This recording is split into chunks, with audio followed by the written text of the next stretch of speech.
We are now entering the most challenging phase of the pandemic. Speeding up vaccinations to slow down the spread of COVID-19.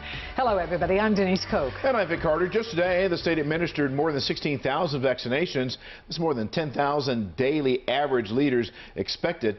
The governor will allow the next group to get vaccinated next week, including everyone older than age 75. For the third day in a row, the state recorded less than 3,000 new coronavirus cases.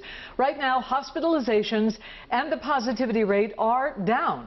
And WJZ investigator Mike Hogan is live to break it all down for us. Mike. Denise, Vic, the governor is really speeding things up. Bottom line, by the end of this month, any adult 65 and older will be able to get the vaccine. Teachers, as you said, they are in this next group, and the state is updating its covidvax.maryland.gov website with up-to-date information on vaccine clinics. On Monday, January 18th, eligible groups will be expanded statewide. 1, 2, 3.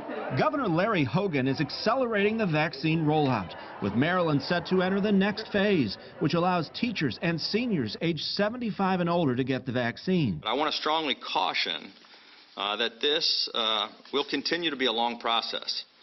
Going forward, our greatest limiting factor by far will be supply. Then, starting January 25th, all adults aged 65 and older will be able to get vaccinated. There will be vaccination clinics at some Giant and Walmart stores. When the state begins to receive higher allocations from the federal government, we will then be able to rapidly expand this program to include more and more pharmacies and at many more locations across the state. Teachers will get vaccination instructions from their local school district officials, but Hogan acknowledges supply remains an issue.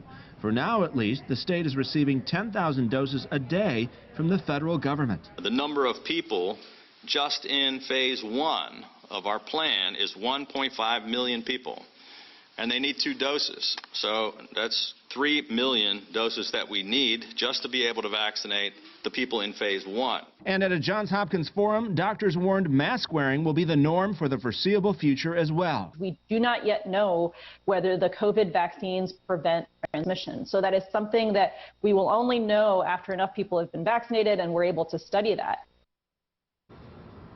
So you'll have to wear your masks even after you get the vaccine. The governor today stressed that the vaccines we have out there are safe. He said that's the single most important thing you can do to protect others is to get vaccinated when you can. We also learned today that the Naval Academy is beginning vaccinations, and the governor said he wants students back in classrooms. That's why teachers are such a priority. Reporting live, Mike Helgren, WJZ. The state will also expand telehealth services. They announced legislation that will increase access for Marylanders. Now, doctors licensed in other states will be allowed to treat patients here. This legislation will increase the number of health care providers available to address unmet demand for critical health care services. Providers were surveyed and reported they felt they did not have enough staffing to provide quality care. Lieutenant Governor says many are struggling with mental and behavioral disorders during this pandemic. Well, tonight we have some new numbers from the Department of Labor. Another 965,000 Americans filed for unemployment benefits for the first time last week. More than 31,000 of them in Maryland. And that's nearly triple the amount from the week before in our state. And Governor Hogan also announced that the state is eligible for more than $400 million in federal rental assistance. The money can be used for rent, utilities, home energy costs, and other housing expenses.